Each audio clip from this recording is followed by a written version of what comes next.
Hey everybody, welcome to On the Homefront. My name is John Murphy, happy to be here with you. Hopefully you're with us live on WILI AM 1400 or 95.3.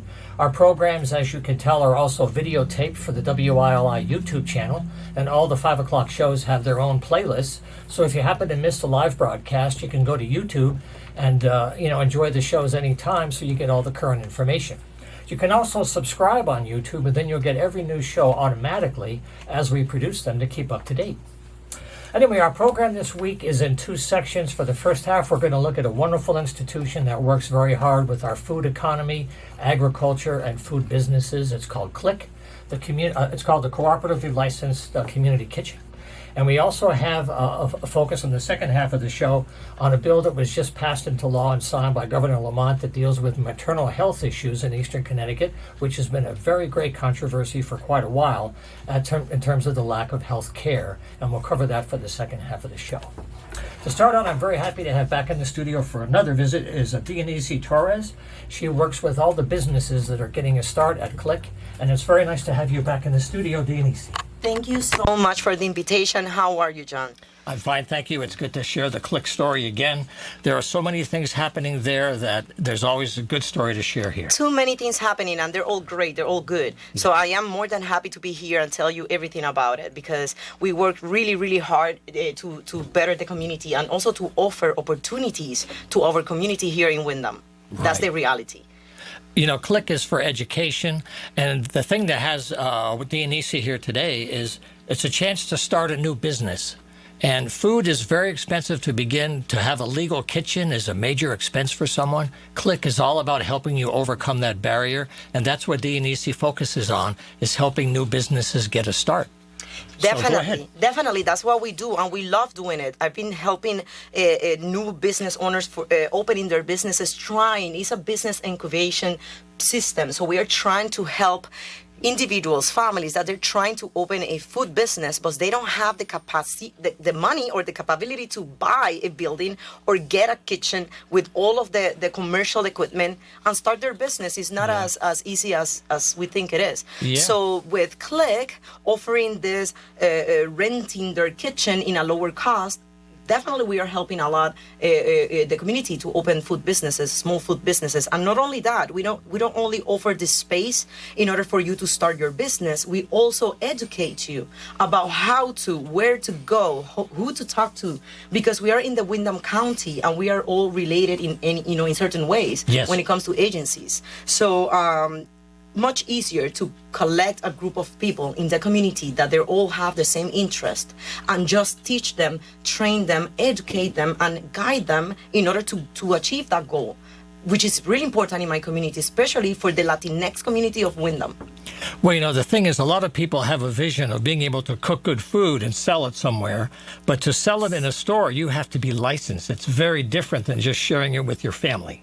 It's a very different story, totally. And the idea, John, is to educate the community about what is needed in order to open a food business. Right. Because it's not only the skill of being a cook or a good cook or knowing recipes, or your love and passion for cooking is unfortunately is not enough. So there's laws, and the laws and the rules are created in order to protect us, the community, in terms of food safety. That's right. So for 13 years, I've been educating. I'm a proctor and instructor for the Serve Safe.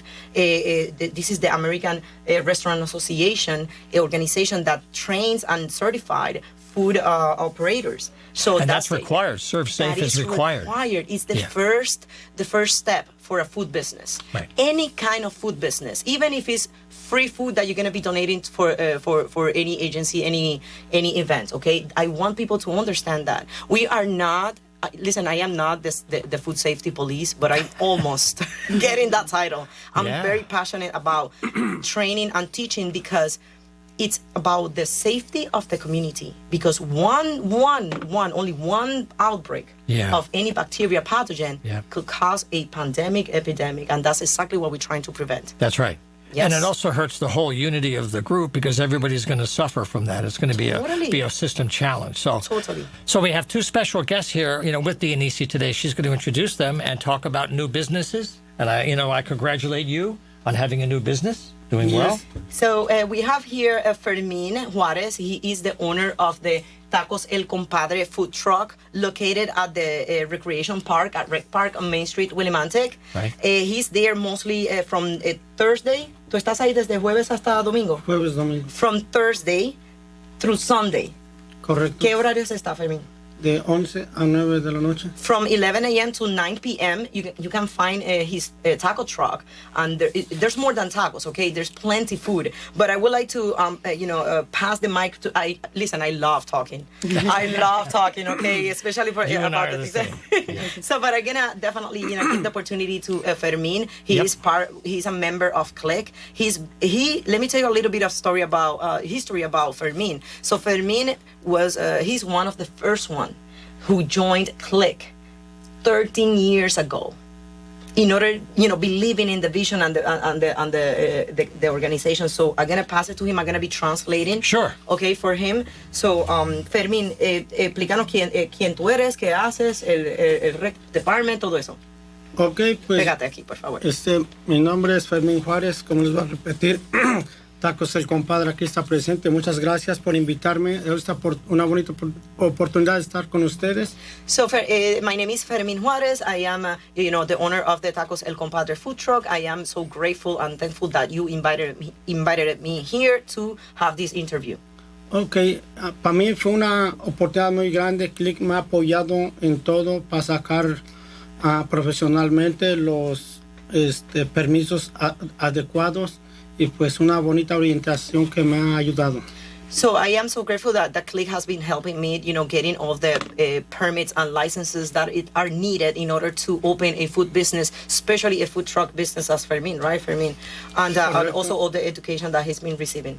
¿Qué más, Fermín, no quieres decir? Ok, para mí estoy agradecido con la comunidad que me han apoyado, me han visitado en Repar, les ha gustado mi comida tradicionalmente. No se lo esperaban, ¿verdad, Fermín? No se lo esperaban. Really mexicana y pues no se lo esperaban que pudimos lograr estar ahí en Repar y para todos.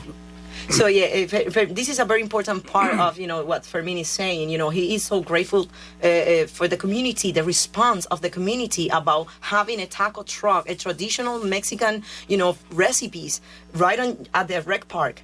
You go to the softball games, soccer games, practice. You even, people who exercise, just people who goes to the courts and just hang out. That's right. We all have the opportunity to have food right there, and it's not any food; it's traditional Mexican food. So he's very grateful because the impact of that taco truck in the community. Everybody loves his food. Everybody talks about his food. Everybody calls Click to ask if Fermín's gonna be there on Monday or Tuesday because he starts on Thursdays. So Fermín, todo el mundo llama a Click a preguntar cuándo tú empiezas, si estás lunes o martes, preguntando tu comida. ¿Algo más que nos quieras decir, Fermín, sobre tu negocio? Anything else that you want to share with us about you and your business? Estoy agradecido que toda la gente pues le ha gustado mis recipes porque son personal míos y pues que les ha gustado. Excelente. So he's very grateful because people have been accepting his recipes. That has been more of his, creation of some of the recipes, giving, a little bit of his touch. Tacos are serious business. Yes. You don't mess. And then, it's not only taco. There's so many type of tacos, and there's so many other recipes. So with 4 ingredients, they can, Mexican can create 10, 15 different recipes, and that's the love about it. So, ¿qué más nos quieres decir, Fermín? Cuéntanos, invítanos a comer. ¿Algún especial? Pues, Any special coming?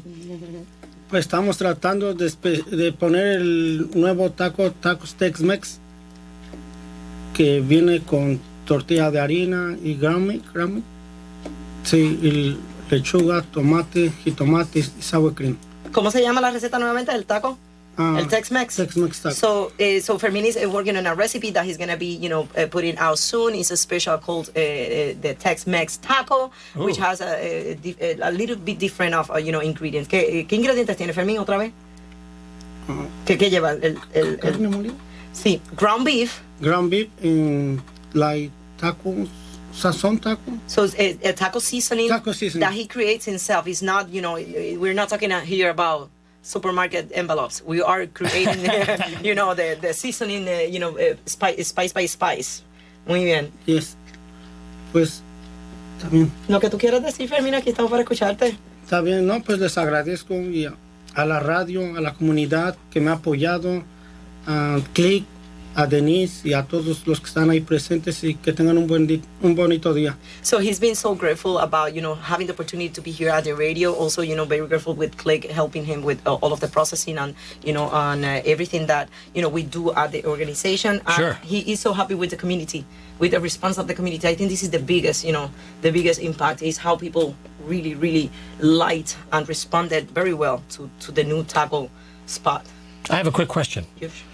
Could Fermin share what he thinks, looking back, was the biggest obstacle he had to overcome, and what was his biggest surprise that was good that he didn't expect?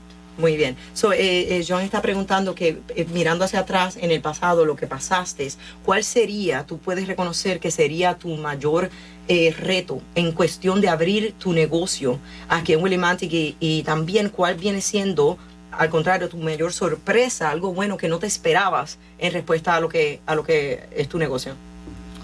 Pues ¿Qué fue lo más difícil? lo más difícil fue pasar los permisos, pero lo logré con el apoyo de Click y pues la respuesta que tuve, que la comunidad, los pueblos, Dianisi, Norwich, han llegado donde mí, que no sé cómo explicarles, que todos los pueblos circunvecinos han estado llegando, Coventry, Colchester, Manchester, Hartford, ni London, y he trabajado ahí en grandes eventos. So Fermin is explaining to us that the biggest challenge, honestly, was getting all of the licensing. Okay. On a period of time, it took long in order to get those permits. It was, it's a bunch of steps, small steps. Sure. But you have to take those steps That's right. in order to get those licensing. And because we also were working during a time of COVID. This is, a That's year right. project. COVID was This is very difficult. Yes. And it makes it difficult afterwards too as well, because many staff weren't available at the health department, and so that hurts the process. Yep. So that was kind of, he can definitely recognize that as the hardest.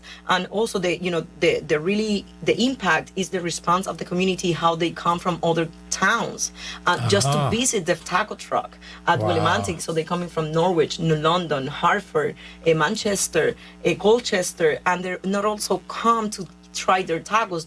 He also gets invited to do events, because Fermin Sure. holds a license, a class 4 licenses for caterer and a food truck, so he can do events, as well as do private events or catering or any service you would like.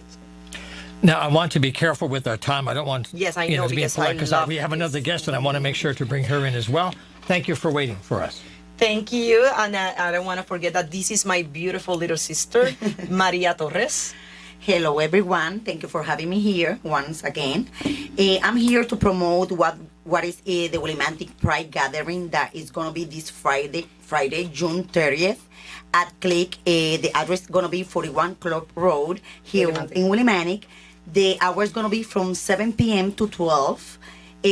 Just go dressed to impress. It's a totally free event. Yes. Totally free entrance, John. Yes. So this is the famous Pride Festival that we've been working on at Click. So we've been organizing with Vania Galicia, Maria Torres, and myself, Dianisi Torres. We've been putting, all this program together, and we've been working on this gathering for 4 weeks. Yes. So Beba, tell us how many and who, give us an idea who's going to be our talent show, who's going to be our performers, and our guest speaker, which is very important. And I can't tell you about the guest speaker. Okay, I promoted here in town to have a drag queen for the show that is belongs to this place, but unfortunately original nobody from communicated with us, so I got somebody from Hartford. She used to live in this town, so she knows about us. Oh, So nice. that she was grateful that I invited her here. She's gonna do a very professional show. She's gonna be almost the The closer, yes. yeah, the closer of the show. So let me tell you who's going to be closing the show. The show is going to be closed by a fashion show by a designer from Willimantic. His name is Tomas Rodriguez, and his designs is Ramon's Designs. He's going to be closing the show, and this is the second time we do events together, and this is a way of supporting our community. This is something that we need. It's expression of arts, and that's exactly what I wanted to bring, opportunity for community members to express themselves. We put out a request on Facebook. We asked friends who would like to sing like a karaoke style. But so far we have 8 performers, a fashion show, 2 drag queens from town. Even myself, I'm gonna be doing bomba and playing a dance. That's a folkloric Puerto Rican dance. I'm gonna explain a little bit why we are introducing that into that community. Just to say a little bit, that's a culture. The bomba plena is a dance that the slaves used to use to communicate problems in the community. Right. So that's the way to communicate it. So we're having the same situation with the LGBT community, the acceptance of the public. So that's why we're introducing both. It's kind of hand to hand in that aspect. Yes. I'm gonna be dancing the presentation myself for you. What else? And also, I don't want to forget to mention that we are going to have our founder, Phoebe Godfrey, opening the show. So she's going to have, this is our, Phoebe's my idol. You should know that. I remember talking to Phoebe on the radio when this was an idea on paper. Yes. And she and Tina were working on how can we make this happen. Definitely. I remember 13 years ago meeting at the soup kitchen to start putting Click together. Yeah. My input definitely has always been representing the Latinx community.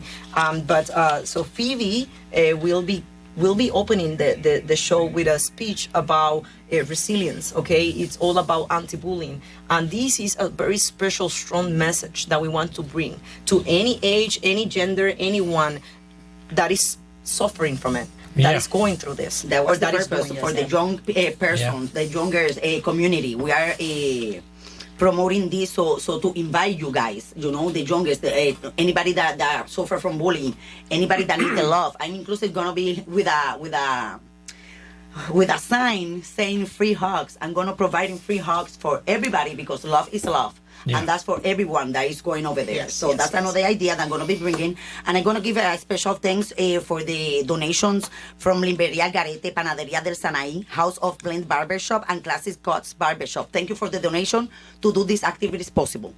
Now we have a couple of minutes left, and one thing that you wanted to mention is a pulguero. Definitely. Let me talk about the It's pulguero. a special once a month thing. This is a once a month thing. Again, another community event. This pulguero is the translation is a flea market. It's a community flea market.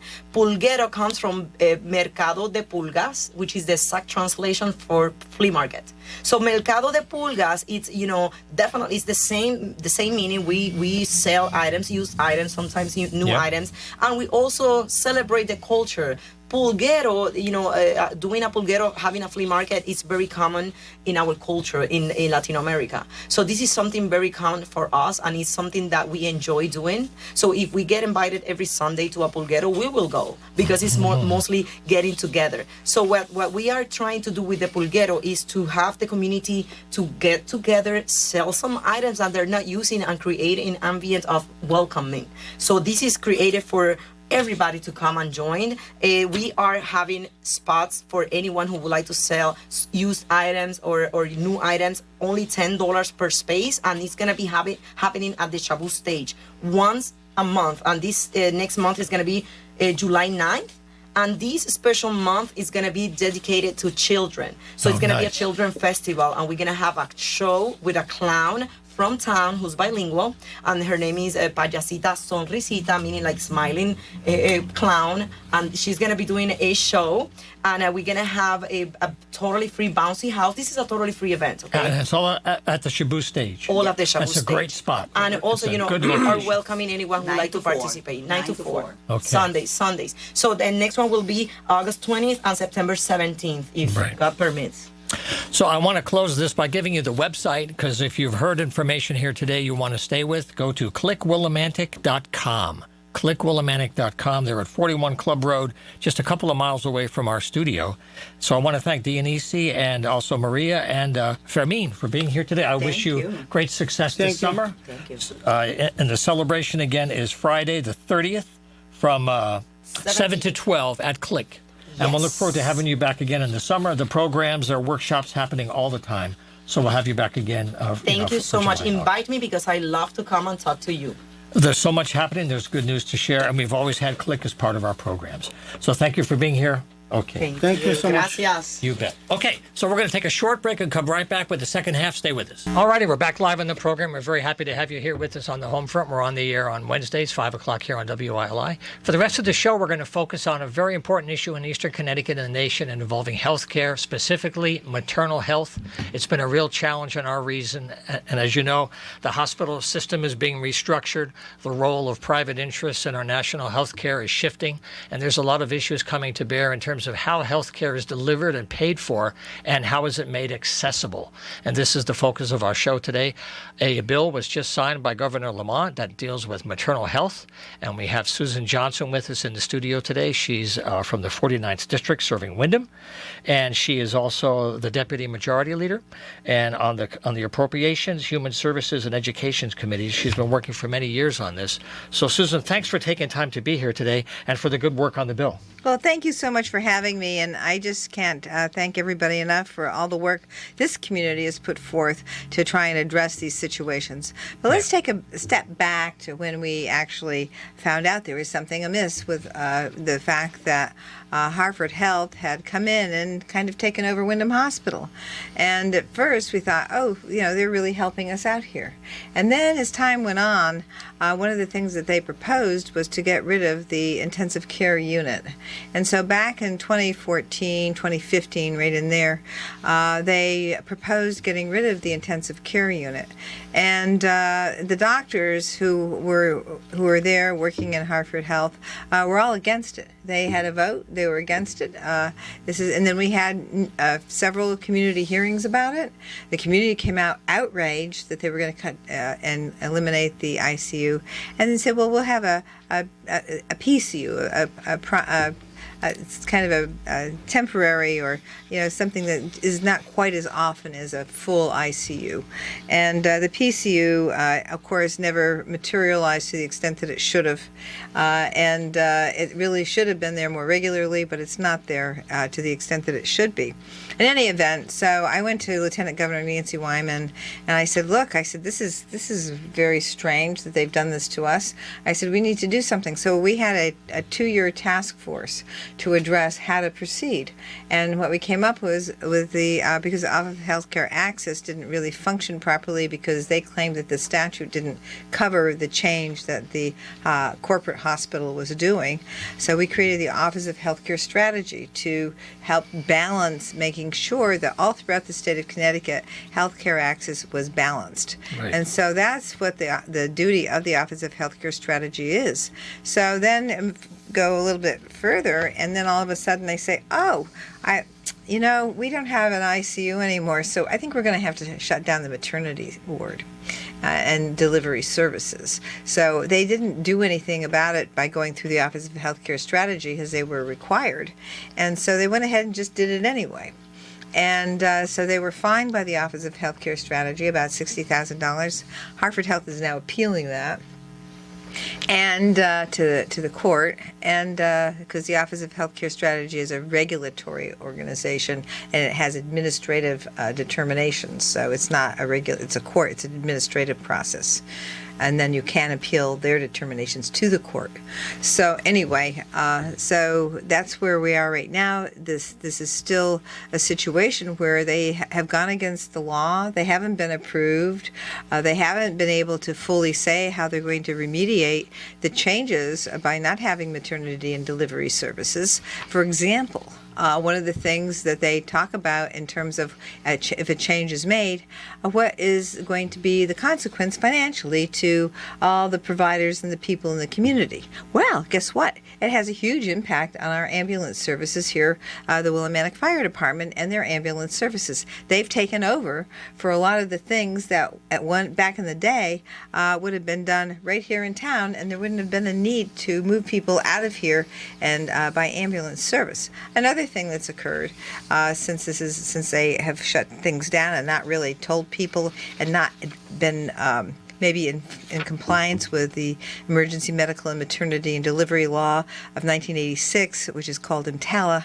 And what they've done is they've sent people out in labor away from the hospital, and those people have had births on the side of the road.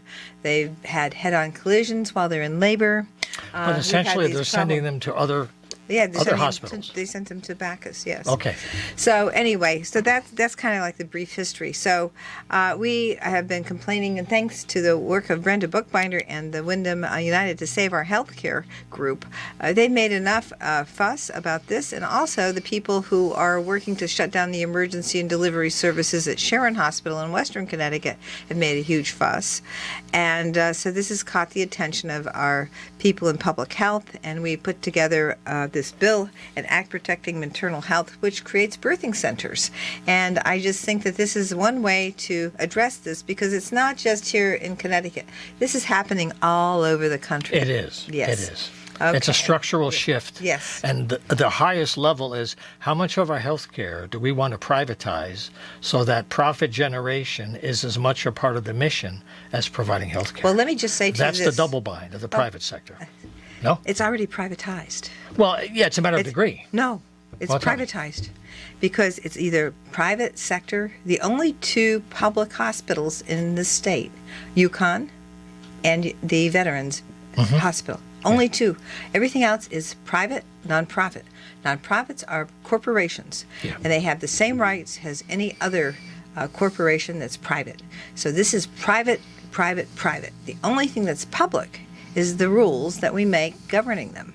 And even those are done by a private nonprofit hospital association group that writes the rules. And I tried to get a copy of the rules, and so far they haven't given them to me. Yeah, there's a pause in that. I Yes, understand. there is. that. But Well, let it me- is private. So that's we Okay. have to really make sure that everybody knows this is private business. This is corporate business. Well, that's what I'm alluding to, is at the national level, they're having big discussions about how to design the future of healthcare delivery. And when they look at huge amounts of money, how it gets used and where, then there are new decisions that can be made about how much to privatize, how much to go public. So these are long-term questions that we're in the middle of right now, which is, it's always hard to bring it up on the radio because this is about today at the end of June 2023, but this thing has been going on for several years already. Well, in the terms of insurance industry has taken over. The insurance industry Yep. has created all the networks with the hospital administrators, the providers, the doctors, the nurses. They're all not being paid very much at all compared to the administrators in the insurance corporations. Those corporations are raking in the money and nobody's watching. And there's all kinds of insurance plans that I could talk to you about, but we're not talking about that today. Yeah. And I could spend a few hours on that. Yeah. But I want to bring in our other guest, Brenda Bookbinder. I've had her on the program a few times over the last couple of years up at WECS. It's good to have you in the studio Thank again. you. Good to be back, Mr. Murphy. So Absolutely. so can you talk about your work leading up to this whole process? Absolutely. In the middle of the pandemic without a vaccine, Right. the shock of hearing an announcement in the paper, a one-time announcement that the maternity unit was permanently closed, my mouth dropped. I just did not know what to do, and spoke to Susan, and she said, well, come on the show, we'll do something about it. So that's the conversations that nobody asked the community. And so the idea of surveying the community with our masks and gloves and all the protective gear started during the pandemic. And we have 13 community groups that comprise our organization. And we have written letters, we have testified. On the day of the certificate of need hearing, we had over 20 community testifiers, 3-minute testimony, telling their stories, telling about the impact of, not having what they had for access to a safe and local maternity unit, and the impact of not having family around, having an extra layer of stress and risk, because giving birth, it could go very simply, You and it never could know. go very clearly, You never know. and then it can go very complicated. So, Yeah. yeah. I wanted to talk a little bit about, I was at that meeting about the ICU, and I remember the community testimony, one after the other, about my life was saved because I was able to get to this ICU Sure. we needed. And then when the pandemic hit, ICUs were needed. There was one day that there were 200 shortages of ICU beds in the state, and we had not one to give them. There was not one here. So all of that, I mean, the corporation could have just retracted and said, look, we're in a pandemic. We'll restore that to get through the pandemic, and then we'll Right. make other decisions. But once they have closed, they close things. Well, one thing the pandemic did painfully is expose all the flaws or weaknesses or inadequacies in what's been designed up to now. Yes, indeed. Yeah. The former maternity unit became the COVID vaccine ward. Some of the posters were still up about childbirth, and I'm looking, I know this place. This is where I was 3 times to give birth. Okay, we're talking about the tension between corporate health and public health, and we're talking about social justice, healthcare equity and access, and equal opportunity for survival for mother and child. I mean, this is a human rights issue as big as it gets. This is not anything that we could say, well, people won't have birth, they'll just go elsewhere. People will be having birth. They have for the 87 years until it was interrupted. This would have been the 90th year, with Edna Guile on April 25th, 1933, being the first birth at Wyndham Hospital. 8 women joined her the next day from St. Joe's, and they celebrated. And this was a community hospital built by the community with community funds during the Depression. And that's just so awesome about ownership and investment of a community in its health care. And we're so far from that now. We keep hearing that it's not safe to deliver, the numbers are dwindling, women are choosing to go elsewhere. That's the narrative we're hearing from Hartford Healthcare. We know that the structure that supported healthy and local childbirth was sent away. It was consolidated and regionalized away from Wyndham. And all the promises of having enhanced services close to home did not happen. So 400 births in 2010, Bacchus and Wyndham, equal numbers. We now have 800 at Bacchus, and we're down to 60 emergency room births. I don't know how many side of the room births, but we have days that the Lifestar helicopter cannot take off. Weather. Sure.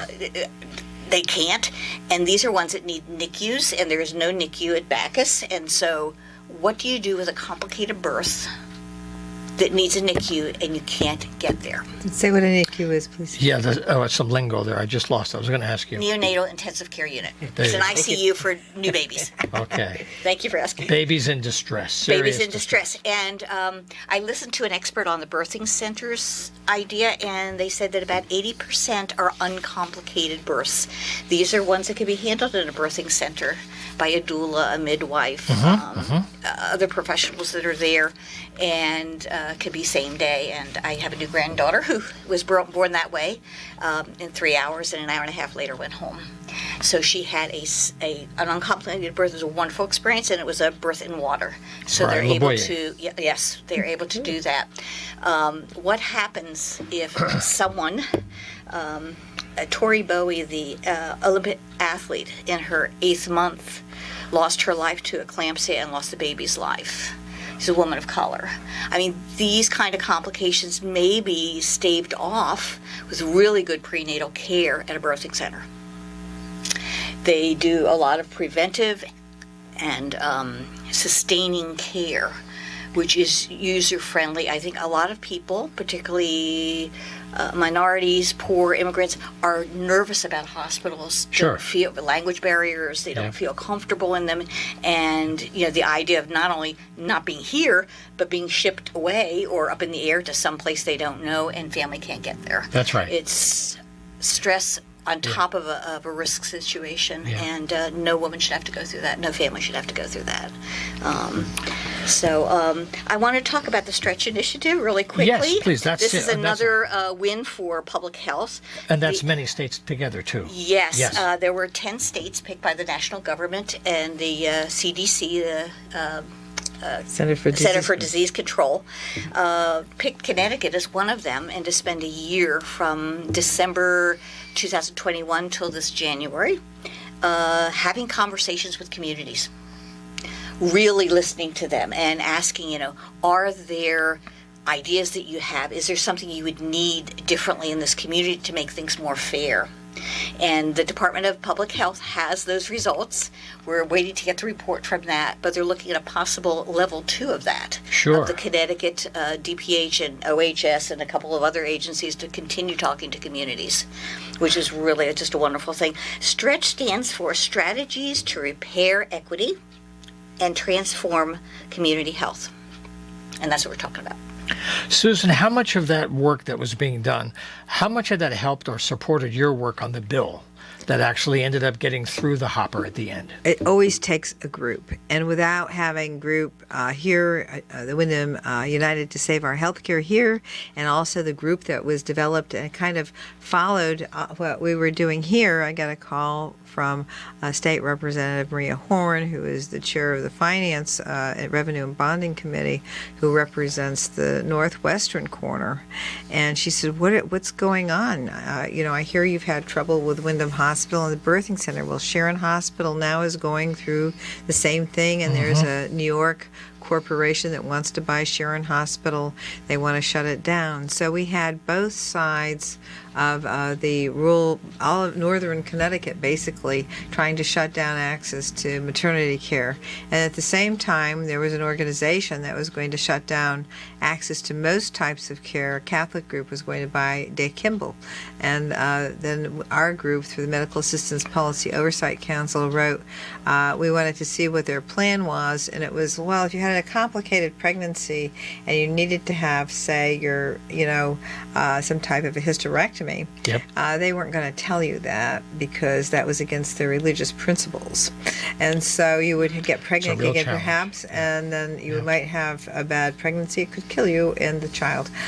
So they weren't going to they weren't going to inform the parent, and they weren't going to sign a contract that said that. So all of us got together at the Capitol and said, we're talking about Medicaid beneficiaries, Medicaid people. This is going to cost the Medicaid program a huge amount of money if they're not going to do that. Or if they do tell them they have to have a separate surgery and go to another healthcare facility for a separate surgery that could be done right after the birth. So there are all kinds of problems. So that group did back off eventually, and now we've been able to manage to give enough money to keep Day Kimball Hospital going. And the other thing interesting to note is that Hartford Health actually gained $2.5 million by shutting down the maternity wing. So if you take a look at their testimony, when we went ahead and charged them with the fact that they shut it down and didn't follow the rules once we created the Office of Healthcare Strategy, they actually says, well, we're saving $2.5 million. Well, they're saving the money because they're not having the expense anymore. Correct. That's not rocket science. No. Okay, I wanted to make sure I understood that. That's pretty clear. Yeah. Okay. Yeah. And so, and it's not like they don't have enough money. Their CEO makes $13.5 million the last I looked a year. So Jeff Flack is making $13.5 million a year. And, I think he can afford to find enough money for a birthing center here. But we don't have to worry about that now. What we need to make sure, and some of the work that was done here in Senate Bill 986, if you take a look at the Office of Legislative Research and Analysis, is that they will have to be able to provide emergency services if it's necessary, because birthing centers have to be located near hospital emergency rooms. So they're going to have to figure that out, and that's going to be something that's going to be part of the work that we do through the Office of Healthcare Strategy to make sure more access to health care is made throughout the state of Connecticut. How that will happen remains to be seen, because we're just at the beginning now. This is passed, and we have until January 2024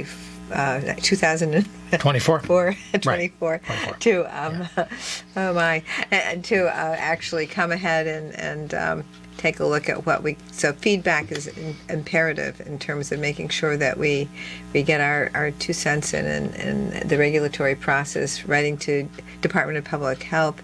If you have credentials as a doctor, as a nurse, as a APRN, or doula, somebody who deals with these things, I think it's important to make sure you can write to me, and I'll send the stuff into the the Commissioner of Department of Public Health, or you can write directly to the Department of Public Health. But I think it would be something that we have to look at, and we do have Senator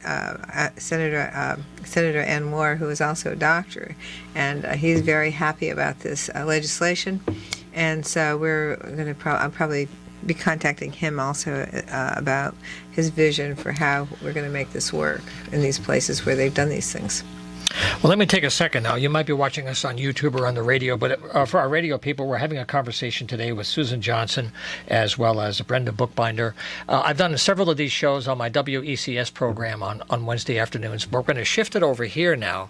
As this issue moves forward, we'll occasionally have people back when updates are worthwhile and there's concrete things happening. So this is the first of a series, and I'm going to say it here on the show that I'm going to share a link to this YouTube with Windham Hospital so they can see our program, and I will invite them to join me here to share their thoughts. I understand they've been very hesitant in many ways, but to do a good job as a journalist, I want to let them see what we're sharing today, and I would like to have them come by to share their thoughts, to give the community their 5 cents. We'll see what happens with that. I hope it does. Well, thank you for that. I just want to say, I mean, the people who work there, the doctors, the Yeah. nurses, they are fabulous. We There's have good care. wonderful people there. Absolutely. And they haven't been treated as well by the administration at Hartford Yeah. Health as they should have been. I'm glad to see they have a contract now, but Yep. I just want to thank them all for being here, for I'm working glad so you said hard. that. You know what? They just make all the difference, really. And I think that the community really supports the Yep. workers who are there, the doctors, nurses, and everybody. They're fabulous. Right. So I'm so glad you mentioned that, because we're trying to separate the focus. It's really on people in charge, making Right. decisions. The Right. workers, I've had wonderful care. Many people I know, the Yes. staffing is fantastic, and they're bearing the brunt of the pressure now. Yes, they that are. you're trying to alleviate with a systemic correction. yes. So we're going to track this, and we have a few minutes left today. Are there any ways that people should stay in touch with you or the coalition? How could they learn more about this if they're about to have a baby, if they're thinking about a family, if they have someone in their family who's going to have a baby? This is real stuff. This isn't a story in a piece of paper. Where can people find more? We have a Facebook page for Windham United to Save Our Healthcare. That's Okay. one place. Wyndham United to Save Our Healthcare. Okay. Susan, you have Sure, and you have access to my Facebook page, State Representative Susan Johnson, and also sign up for my news blasts. I do e-blasts all the time. I also blast my Let's Talk About It show here Fridays at 5. Yep. So they get blasted, and we talk about things that come on, and I blast the new statutes and that kind of information. But also you can contact me, and if you have ideas about how you think the birthing center should be here in Windham, where you think it should be, and then of course there has to be an interested a group of people who want to be part of creating the birthing center. So it has to be done that way. But of course, as I said, nothing will be able to be done until after January 2024, because Department of Public Health is writing the regulations now based on the statute. So, and they have to have good regulations and have them passed. And as the former chair of the Regulations Review Committee, if there is any problem with the proposed regulations, then they have an opportunity for a hearing. So I would say also, as the former chairman of that, take a look and see when Department of Public Health comes out with the regs, and see if you see anything that you'd like to add to the regulations or change to the regulations. And that would be something that I'll be checking, and I'm pretty sure Brenda Bookbinder will be checking. And we're going to take a look at those regs when they come out and see what happens. Absolutely. And you're welcome to call the Department of Public Health and ask about the Stretch Initiative report. Yes. And say you're very interested in public health and your community is invested in this. And you can also come out on the Boombox Parade. We will be marching Yes. this Oh, year. good for you. Yep. Yes. Coming up soon this There weekend. we go. So those who want to join the Community Coalition and to march with signs and in solidarity that we want to be able to have these services for justice, for healthcare access and equity. Yeah. Let me ask you one thing. We have a couple minutes to go too, Brenda. Since there's a coalition of many groups you've been working with, do you have any stories you might share of any particular events or experiences people had as they're trying to advocate for themselves, or how they were treated, or how the process is working from the viewpoint of citizens trying to connect to the system? Yes. Yeah. I have metallic signs in the back of my car say reopen the maternal services, and I have people looking me down in parking lots. Can I tell you I have a grandchild coming, or it's got to be open. What can we do? What can I do? So that outreach for the community comes to be in parking lots. We have stories of some of the side of the road births. We had a preemie that was born on the side of the road to a woman of color, and she lived 2 blocks from the hospital and had gone to the ED to have help with the birth, and they moved her out before she gave birth again, put them in the ambulance and get them away, and they got her to Bacchus, this very premature baby, and her, and they took one look at Bacchus and said, oh, no, you need a NICU, and they life-started her from Bacchus to New Britain. And so you talk about risk, risk of infection, risk of, and it's just no person delivering a premature baby should go through that. To say nothing of cost in a helicopter. I mean, come on. How much does a helicopter cost? Right on top of the cost. That's part of the budgeting, right? How many helicopter rides can you cover? Exactly. Our postpartum depression rate has gone from 1 out of 7 or 8 to 1 out of every 5. So that's rising. Our C-section rate is one of the highest in the country. It's well over 34% of all births are C-sections. And some of these are simple births. That seems to be happening nationally, too, because it's more expeditious in the factory approach to move things along, right? Right. It moves things along on schedule. And Exactly. it's lucrative. Yeah. It costs more money to have a C-section than it does, and you can say, "Oh, I think I'll have my baby today instead of whenever." Yeah. And so you don't run into that. And C-section really should just be for those medically necessary situations. Right. So it shouldn't be just as a matter of convenience. And but you can't really regulate that because it's got to be between a doctor and the patient. Yeah. Because they're gonna say, "Oh, we can't do the C-section now because the regulation said no." So it's just don't even try to go there. But if the birth looks like it's going to be okay and the doctor says it's all right and the baby's in the right position, then 9 times it's a very, very good chance that it's going to be an okay birth and something that could be in a birthing center that you wouldn't need a C-section for. Right. And why would you want to spend all that extra time healing? Absolutely. And money, too. Yeah, time and money. Yeah. I mean, it is a strain on the body to have a open area like that, right through all those tissues in the abdomen. It's just bad, but necessary sometimes. Well, I want to thank Susan Johnson and Brenda Bookbinder for being here today. We'll be able to have them back in the future as things move along during the summer and the fall. But I thank you for your good work, and we look forward to continuing our Thank you so conversations. much. It is an honor to be part of this community and the communities of the greater Windham area, and for all the women and families that are looking for the help that we're fighting for. So we're with you.